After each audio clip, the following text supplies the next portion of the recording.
अहो ऐका ना, घरातला सगळा किराणा पण संपलाय. गहू तांदूळ काहीच नाही, राशन पण कत्ताही नाही.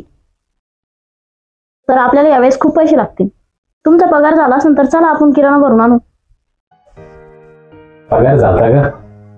पण मागच्या महिन्यातल्या खूप उधारी बाकी होत्या. पूर्ण पगार संपून गेला का यावेळेस? माझ्याकडे 1 रुपया पण बाकी नाही राहिला. मी काय म्हणते मग, गावाकडे एक कॉल करून बघा ना, ते तरी मदत करतील आपली. कसे पैसे मागू ग त्यांना? कोण्या तोंडानं पैसे मागू ग? तुला तर माहितीच आहे यावर्षी पावसानं किती घाण केली ग आपल्या शेतीची. काहीच हाती लागलं नाही ग त्यांच्या, काहीच हाती नाही लागलं. तेच एक टाइम जेवताय 2 दिवस उपाशी राहताय ग. कसे पैसे मागू ग मी त्यांना? नाही मागू शकत ग मी त्यांना पैसे. नाही ग माझ्या हिंमत.